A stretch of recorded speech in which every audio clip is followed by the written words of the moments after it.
proposé à bien d'autres prix, en plus du prix de la Fondation Roi Baudouin pour le développement. Mais en même temps, c'est pour quel objet que le pays aujourd'hui est mis en exergue pour des causes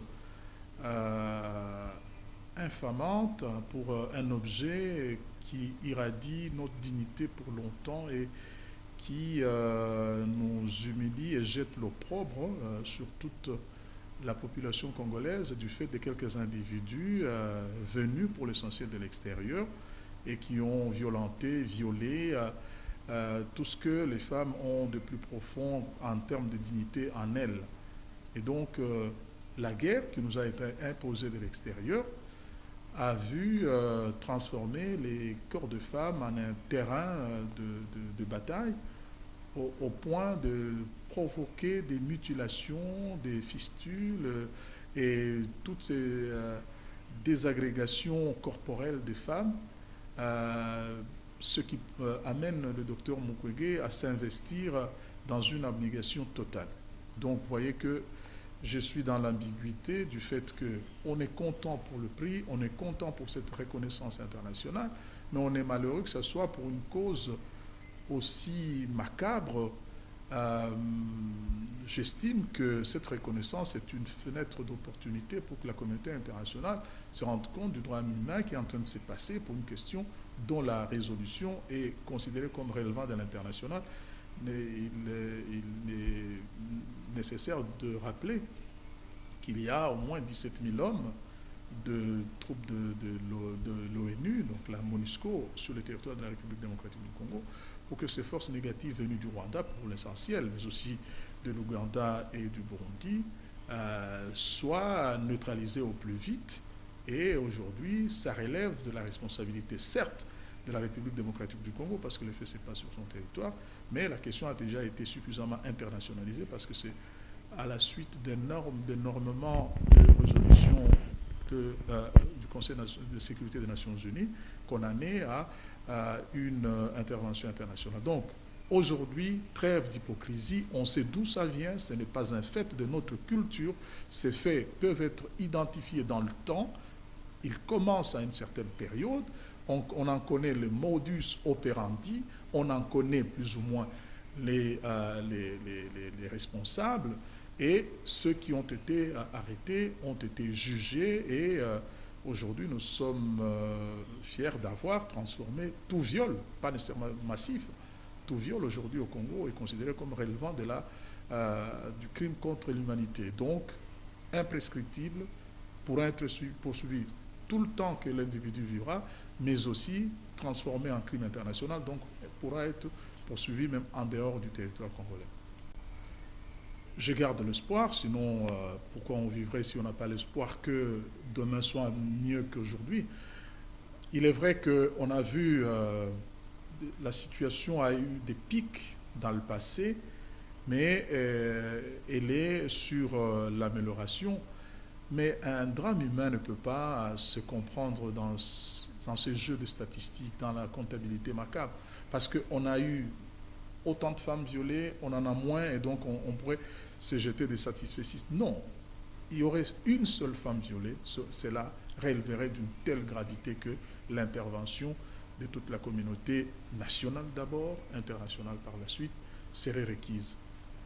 Mais sur l'essentiel, c'est que des mesures ont été prises parce que ce phénomène ne relève pas seulement de l'aspect judiciaire. Certes, il y a le droit et l'application des procédures qui relèvent des cours et tribunaux, mais il y a aussi la réintégration sociale de ces femmes violées qui, de plus en plus, sont rejetées par la communauté marginalisée du fait. Donc, il y a comme une double sanction de ces femmes, victimes d'une part, victimes de l'autre. Il y a des mécanismes de droit international, mais de la diplomatie aussi à mettre en place pour que nos voisins coopèrent réellement à ce que la pacification du Congo soit une préoccupation, une focalisation de tous les esprits.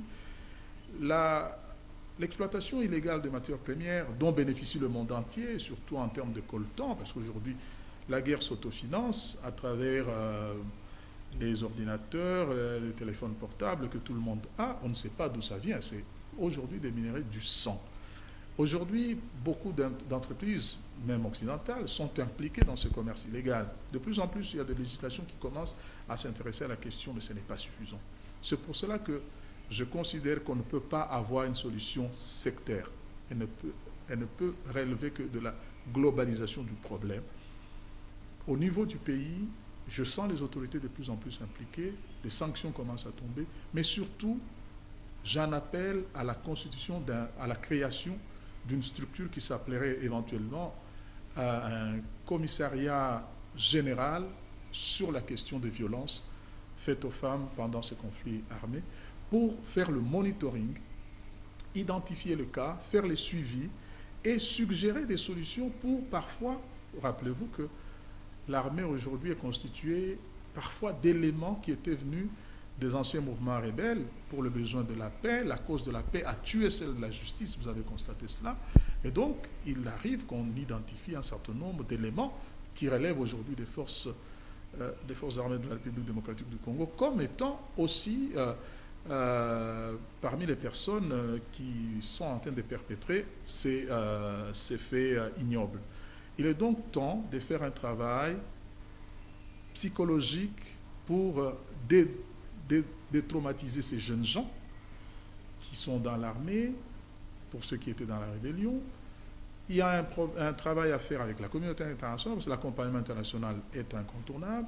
Il y a un travail à faire sur la sociologie, sur nos structures sociales, sur notre culture, pour que nous ne soyons pas empoisonnés par ces pratiques venues de l'extérieur et issues des pratiques de guerre. Donc, à mon sens, le problème doit se prendre dans sa globalité, avec une structure spécialisée pour la question et qui centralise un peu le travail des ONG, parce qu'il y en a un peu trop, au point que trop d'ONG tuent le travail qui devait se faire au profit des femmes. Et il y a une tendance malheureuse à l'instrumentalisation de ces femmes pourtant violées qu'on montre dans toutes les télés, dont on profite du drame pour se positionner politiquement. Ça, je condamne. Je condamne de faire de ces femmes le seul message. C'est vrai, le mal doit être combattu, mais quand on l'instrumentalise au profit des postures politiques, ça, ce n'est pas une bonne chose. Et donc, même la charité internationale ne doit pas se transformer en un certain voyeurisme qui montrerait toutes ces femmes sans une certaine pudeur, alors qu'elles sont déjà victimes suffisamment comme ça, tant biologiquement que socialement et peut-être pour toute la vie. Donc, de mon point de vue, le message est celui-là. Il faut effectivement que l'engagement de tous ait un engagement sérieux.